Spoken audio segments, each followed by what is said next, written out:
Angela. Hi, Cynthia. So good to see you again. I'm so glad you're here. Me too. Okay, this is Angela Bern here, and I'm with Cynthia. Interviews with Friends and Enemies, the name of our series. Join us as we get to know about Cynthia. Okay, we're headed up to Cynthia's studio.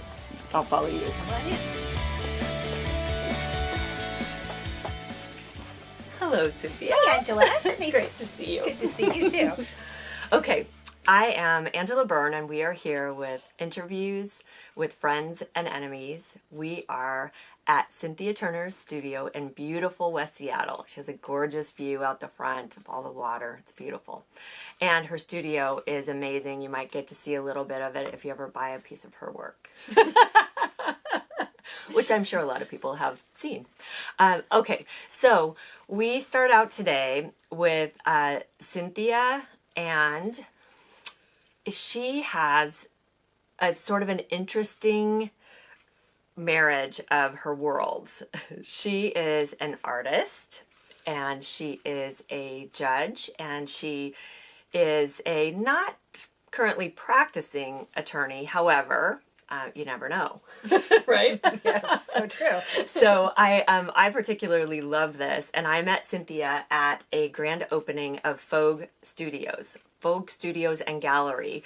It's a gallery in Georgetown neighborhood, which is an amazing neighborhood in Seattle, and they have Georgetown's second Saturday Art Attack, which is a gallery walk in Georgetown, and it's the hip happening kind of new art scene in Seattle, wouldn't you say? Absolutely. Yeah. It's definitely happening. I know, and we happened there too. Yes. This is how we happened. Yes, we did.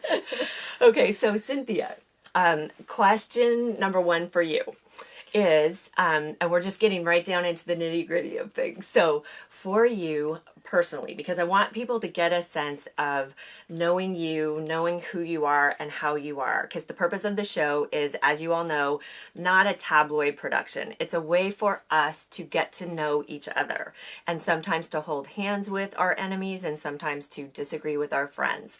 Doesn't mean we're gonna be disagreeing, just means we want to show ourselves to each other. So in the spirit of that and getting to know you a little bit, what would you say? I know, deep breath. What's happening?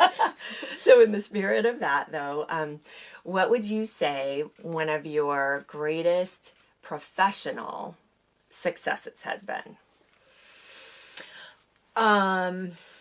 Objectively speaking, I think the world would say that a success was I was a first woman partner at a downtown Seattle law firm, a construction law firm. Oh, yeah. So that was sort of objectively successful.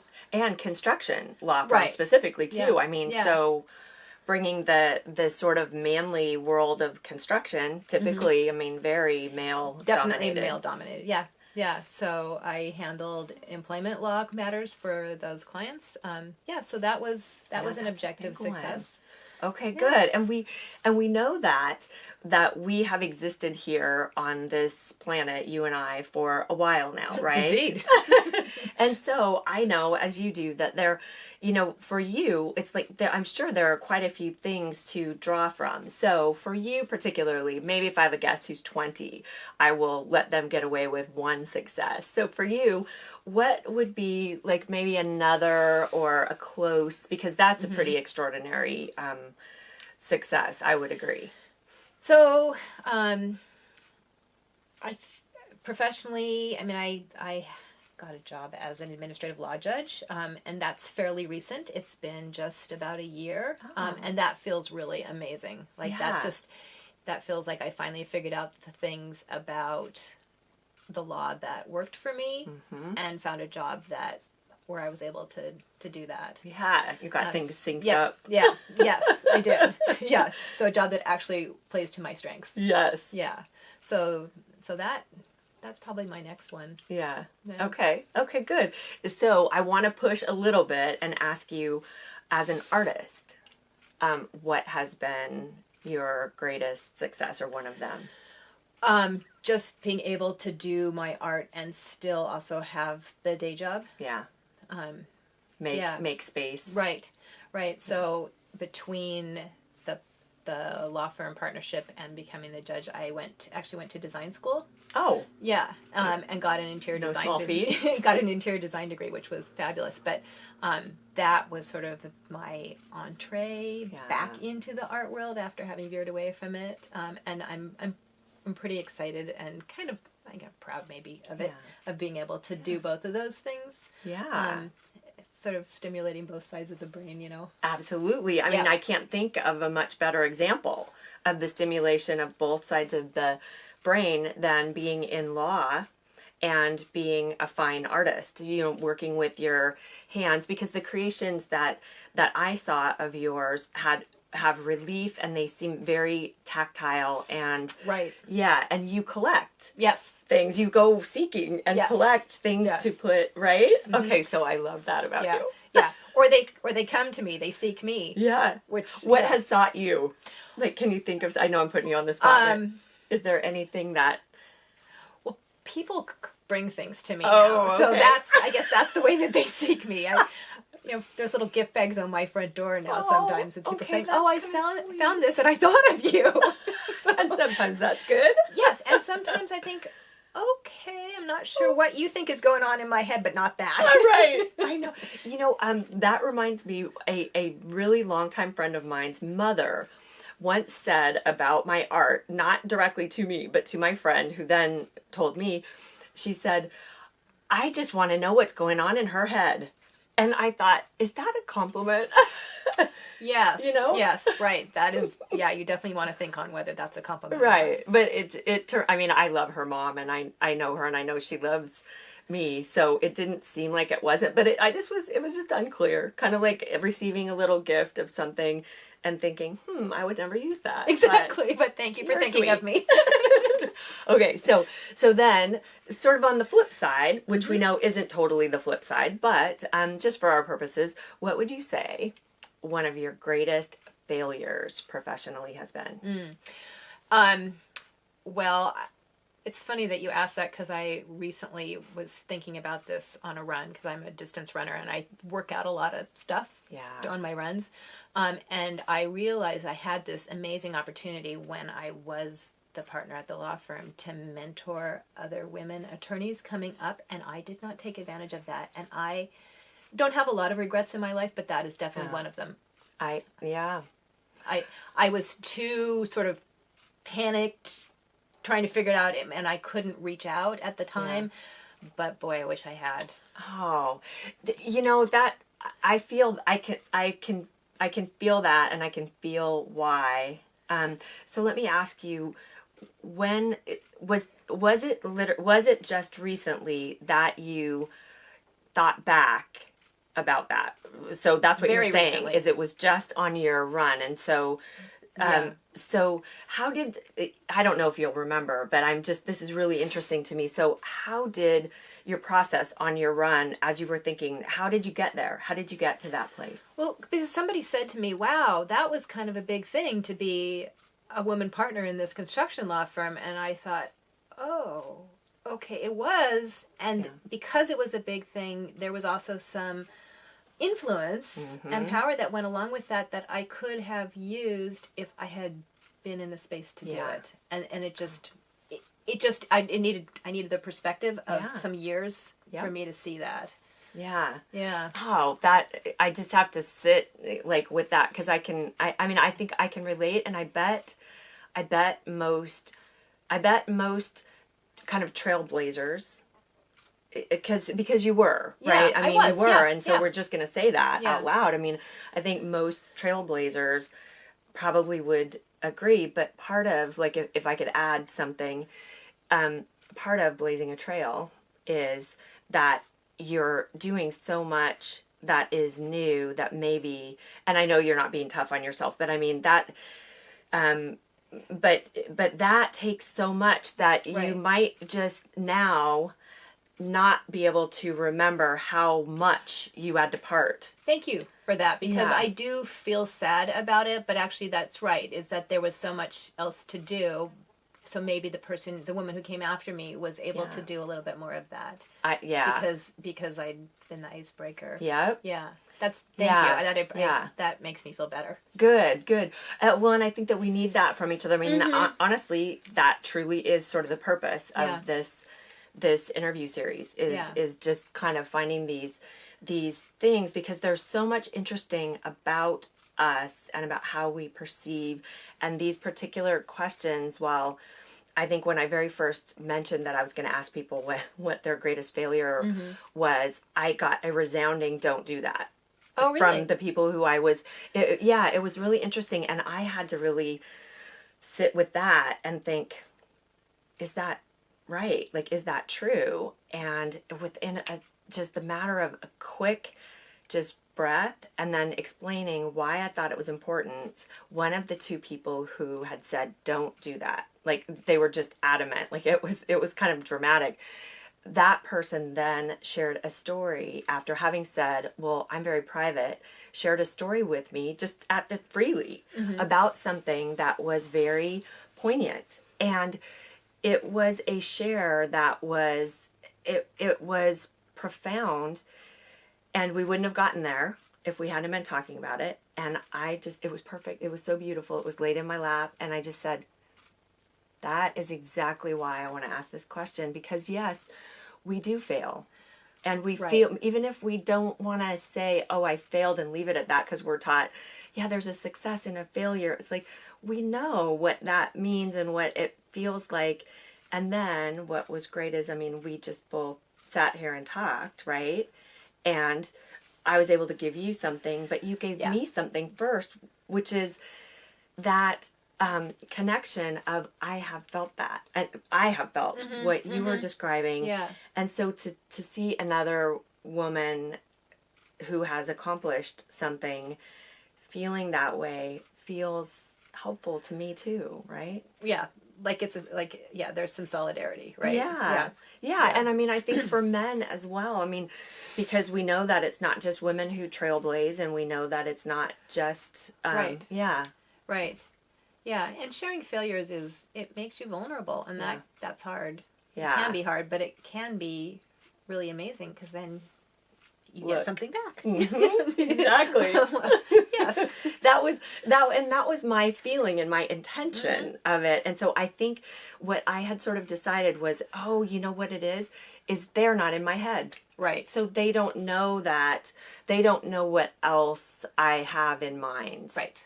And so that was when I just kind of sat and tried to explain a little bit more, but then that little beautiful thing happened where one of them shared something. So, okay, thank you for sharing that. I appreciate it. So now I want to ask this too, because I'm a creator as well as you. Artistically speaking, what has been a failure for you?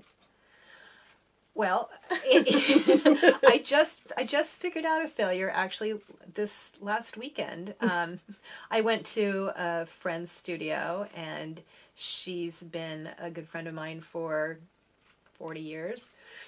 And she has more supplies than I could ever hope to have, and they're expensive, and she's got, all of the colors and all of the whatevers, and she just throws them around, and she's fearless about using them. And I realized I am very careful about my resources, and I think that I have limited myself. Yeah. So so I would call it a failure, but I think it's only temporary, because I think I figured it out. Yeah. That there's some benefit to being very free about the resources, and I think I need to, that's a good way to grow, is to learn about that. Oh, yeah. Yeah, to see that happening right in front of you, and just have this sense of, and then, wait, yes, I could do that. Maybe me. Yes. Me too. Yes. In the good way. Yes. Yeah. We could hashtag me too, as in me too, I got this. Right. Yeah, we'll take it a different direction. Okay, good. I like it.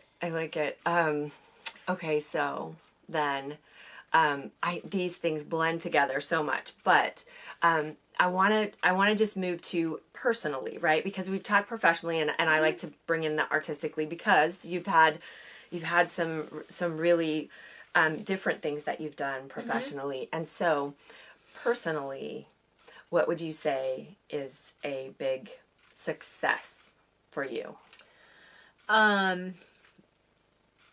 My friends are such a success in my life. Like, I have the most amazing, sustaining friendships and relationships with people. That, like, by far, that's the biggest success in my life. One. Mm-hmm. Yeah. Yeah. Was that the case when you were a kid or a teen? No. This is an older person, an older me success. Yeah. Yeah. Okay, so I'm so curious about that because again, this is one of those things that we don't always. I know you now, and so meeting you, of course, I liked you. I liked you, and I was thinking about that. I was thinking about like what are the little us's, like, and then what happens, right? So what were you like? What happened? So when did it start? When did the good friends come? Yeah, that's a good question. I would say probably after I had my son. Oh. And I needed to reach out to figure out about this new me that was being a parent that was not comfortable. Yeah. And I finally recognized that those relationships were important. They were important sources of information. They were important sources of support. Yeah. Because as a kid, I didn't like people. I just wanted to be by myself. Really? Yeah. Okay. I mean, well up into my early adult years, I considered a good weekend when I didn't have to interact with anybody.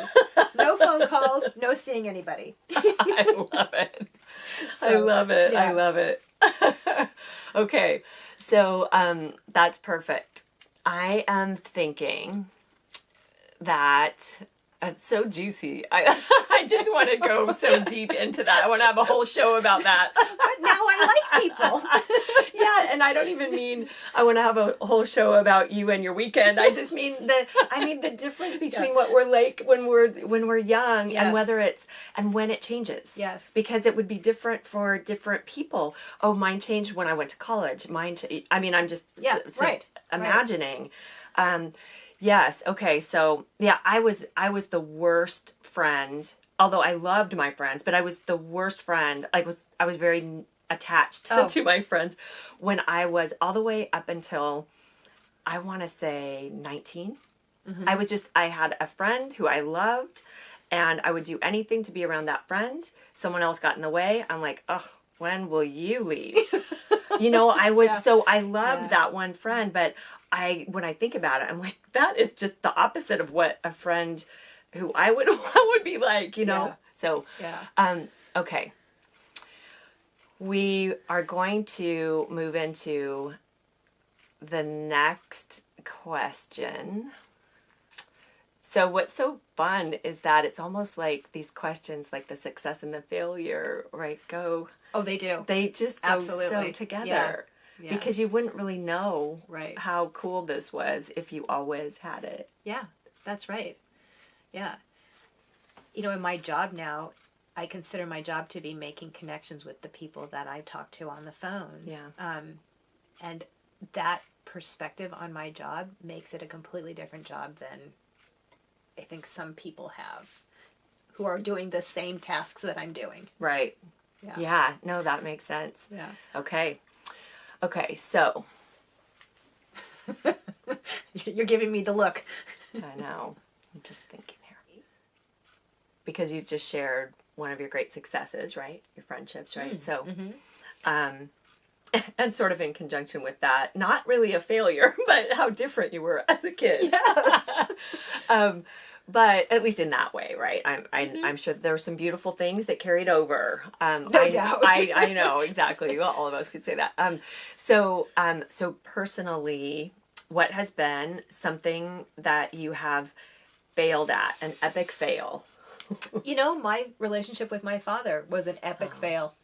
Yeah, absolutely. Is he passed? He did. He died a few months ago. Oh, yeah. Fresh. Yeah. But we had been estranged. Yeah. Yeah, it was an epic fail. And sort of all the more so given the success of my other relationships. Oh, Yeah. So, when you think about that, and when you think about your other relationships, and when those started to kind of blossom and grow, when you had your son, right? That's kind of tricky too, because so you had a son, and then you've got your father, Right. and do you have siblings? Mm-hmm. I have a brother. A brother. Yeah. Oh, boys. Yes. Older? Or No, he's younger. Okay. Yeah. How much? He's 3 years younger than Okay. I am. Yeah. It's kind of a typical Yeah.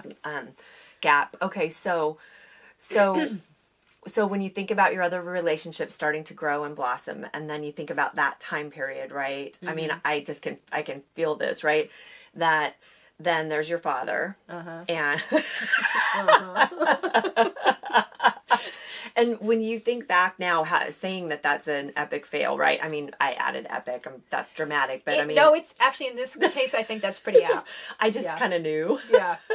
So, would you say that at that time in your life that you, had you known what you know now, would you have done anything differently when you were starting to reach out to maybe women who? Oh, that's a good question. People?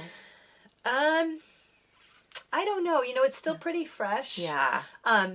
So I'm not sure, but one of the things that I've been able to figure out is that sort of as I feel like I've come into my power as a woman, as I've gotten older, my relationships with men where the man presents as the authority do not work for me. Oh, don't work now, even currently. Right. Got it. Right. And that's clearly what was going on with my father. Yeah. Yeah. Like, I don't need you as an authority figure. I'm my own authority. I got me. Yeah. Yeah. So. Okay. Was your father very different with your brother? He was. Yeah. Yeah. In fact, I have a friend who makes this joke that if he wrote the story of my life, it would say, Cynthia and her brother Scott were raised by their parents as only children.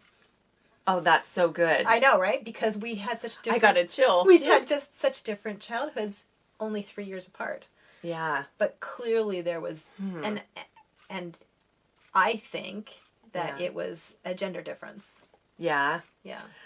Wow. Okay. And then you went on to become sort of this catalyst for women in, I mean, specifically construction law, but I mean, bigger than that. Right. Interesting. How did your dad feel about that?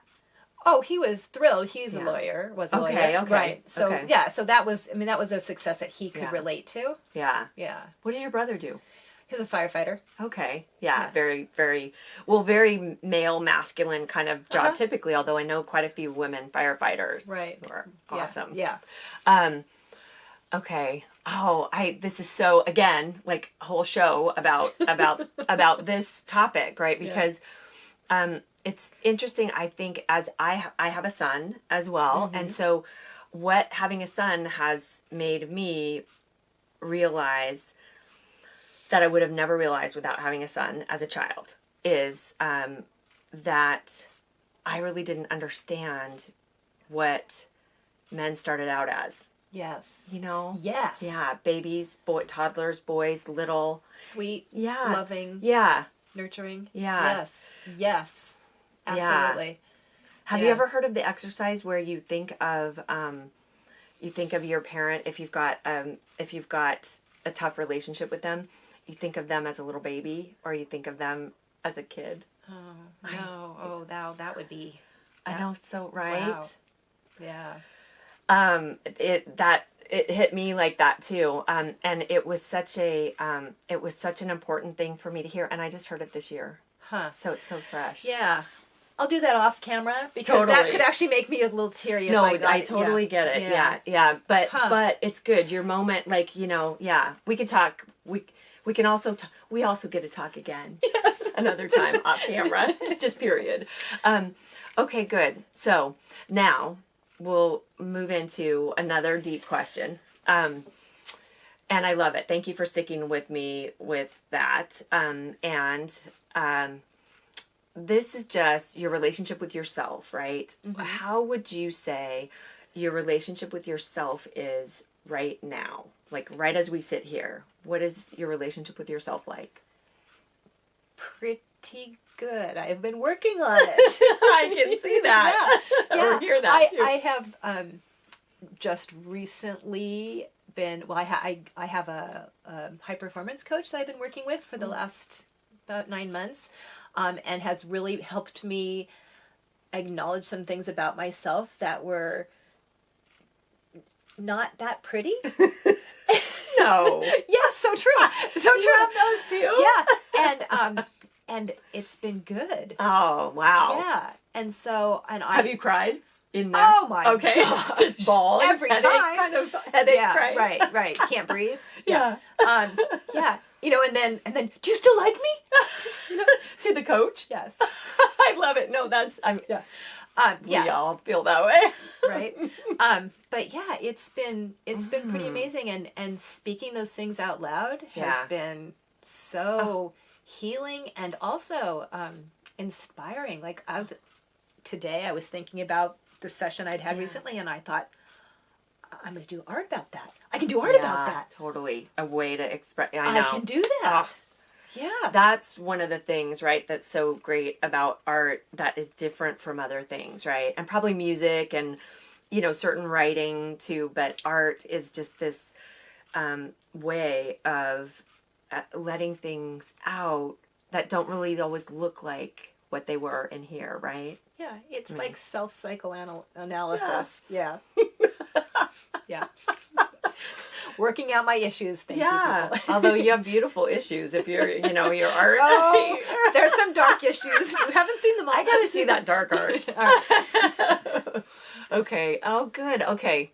So your relationship with yourself right now is pretty good. Yeah. And you credit, because you sought the coach, so your high performance coach, right? Mm-hmm. And you had their wherewithal, the impetus, the whatever, the path that led you to seek the coach, right? Yeah. So good job. Yeah. Thanks. Way to go.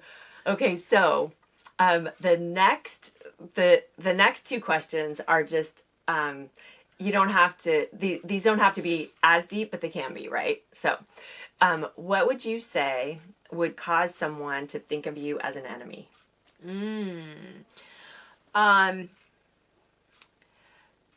If someone is untruthful, that is a trigger for me, and no. I do not. I go into a dark place. Do you? Oh yeah. So what happened? So someone has said something or whatever, or you've realized, then what happens? What do you do? Or it makes me really angry. So often in my job, people are untruthful to me. Yeah. And sometimes I recognize that they don't even know they're being untruthful, and I can handle that. Yeah. But when they are sort of playing me for a fool and they're saying stuff that is so patently false, and I'm thinking, do you think I have an IQ of a gnat? I do understand that 2 minutes ago you told me the exact opposite thing. So, you can't keep your lies straight. That makes me mad. So, an obvious untruth, right? Yeah. That questions. It's almost like your emotion about it and what your fear about it is, just go with me for a second here, is that someone doesn't think that you can tell the difference. Right? That's the trigger for you, right? Yeah. And then I go into attack prosecutor mode. Yeah. Your fangs Yeah, it's so true. Yeah. Okay. Yeah. Yeah, and they would have had it a lot easier if they just, didn't tell that. Yeah. If you didn't say that 2 minutes ago, right, you'd be fine. Yeah. Okay, good. So, no, that's a good one. I mean, because someone who might be trying to get away with something, and because clearly it's not if they just mistakenly, right. People make mistakes, totally, and and you forget, which you're cool with. That's totally fine. Yeah. But you can tell the difference. Yeah. Well, you can. You could too. Yeah, you probably. could too. Yeah. I do feel like I could. Okay, so then what would make someone consider you a friend? My friends, I'm the person that all my friends call when they have a problem. I'm a fixer. Yeah. Are you a fixer that brings plastic bags and like a mop and you know what I'm talking about? Totally. Yes, I do. A little Pulp Fiction action going on there. Yeah, I would so love it if you were a secret fixer. Yeah. You can't tell us that obviously if it's true or not true, Right. but yeah, they call you for advice. Yeah, or they have a problem and I can get stuff done. I have a hashtag GSD. You do. I love it. Getting shit done. I love it. Yeah. Hashtag GSD. GSD. Yep. Just in case people out there want to get something done. Yeah. Hashtag GSD. Yep. There you right. go. Yeah. Right here. That's right. Okay. I love it. Okay. Good. Thank you for both of those. Okay. So now the next part is a quick answer. Kind of release of all the heavy, we did some heavy, excavation, you did a great job. I want to tell you, I really like it. I appreciate it. And everyone I've interviewed really has kind of dug down, and I've learned things that I wouldn't have imagined, which is, I love that. Anyway, so I have a series of questions. Okay. And you are to do the best that you can in giving me a one-word answer. All right, then. I know. See, I love this. I think that and I'm going to reach off screen here. I'm going to get my questions because I'm older now and I can't remember this many questions. That's probably not true. I probably could. You could, but why? But if you don't need to. I know. Why would I have this? Okay, so it's so funny because during these aren't the same questions for everyone, and so at the morning of the interview, I sit and kind of think about the person and interesting, right? The questions. So, all right then. Okay, what makes your heart sing? Oh, this. Okay. This. Okay. Yeah. Love it. Okay, what are you most afraid of? Being untruthful. Okay. That telling. Yeah. Okay. How old were you for your first romantic kiss? Oh, 16. All right. Do you have a favorite artist? No, I don't. I totally get it. Who has been your best teacher? Lifetime best teacher? My son. Oh. Yeah. Okay. Love that. Okay. You're making me actually read my questions because your answers are so good. No, that's not a sorry. Okay. What life lesson has it taken you the longest to learn? That I am not always an honest person. That we're seeing a path, a connection here. There's a theme going on here. Yeah. Okay. What kind of a little kid were you? Weird introvert. Sorry, that was 2 words. No, I know. Yeah. But I was weird. Okay. Yeah. So this one, were you a mama's girl or a daddy's girl? Oh, mama. Mama. Oh, yeah. Okay. I want to add questions now. What do you want to do? Remember, try one word. Yeah. Okay. You're doing great though. It's not such a rule. You're not going to be nixed. Yeah, we're done with you. Okay. What do you plan to do in the next year? Art. Okay. Yes. Okay. Yes. What about in the next week? Art. Okay. What about later today? Dinner. Okay. I like it. What are you going to have for dinner? Lentil bean burgers. Perfect. Love it. Lentil bean burgers. Love it. Okay. So now we have a drink ritual that we perform. I know. So you are going to share with me. I'm going to share with you. I hope it's not beer, but it could be. So your all-time favorite drink. Yes, I am. Okay, so now the drink ritual, returning to what Cynthia has prepared today. Yes. Tell us about this. So this is a chai made with milkadamia, so macadamia nut milk. Wow. Because I'm vegan. I've never had Yeah. Milkademia. Yeah, it's pretty good. So this exciting. chai comes from a restaurant on Beacon Hill called Traveler's Tolly House, which is a South Indian vegan restaurant, Oh. and they make their own chai and they sell it, and it's just a lovely place. Tell us again what it is, so that if people want to go there, It's the called restaurant. Traveler's Tolly House. Okay, Um, and it's on Capitol Hill. It's on Capitol Hill, right by Yeah. I'm sorry, Beacon Hill. Beacon Hill. By the train station. Okay. It's in a little house, and it's vegan, South Indian, which is different than usual. We usually get North Indian food here. Oh, good. Yeah. Oh, Ah, okay. yeah. I'm getting an education. Anyway, so this is the chai from there. It's Perfect. chai is my favorite drink. So Perfect. Yeah. It smells good too. yeah, it's spices Oh, and yeah. and yeah. Oh, that smells good. Okay, So, cheers, cheers. Cynthia. Thanks for sharing this. Let's see. Ooh. Okay. Oh, that's good. That tastes like art. Doesn't it? Yeah. I think so too. Oh, I love Yeah. it. Okay. Okay, so we can keep Okay. you can keep holding your All drink, do whatever you like. Okay, so 2 final questions. Mm-hmm. One, is there something that you would like to promote? Can be you, your studio, another studio. It can be anything you want. I think just a concept of, I would love people to start looking at things in the world as not waste or garbage, but finding the beauty in them, because that's sort of what I try to do in my art. Right. And if I could help somebody do that, or somebody could just stop and think, wow, that thing could actually be beautiful, Yeah. instead of going into the waste stream, that would be fantastic. Oh, good. Okay, perfect. Okay, so now I want you to really, don't be shy about this one, because so then this question is there anything, or I should say it differently. What do you need, and how would you like to receive it?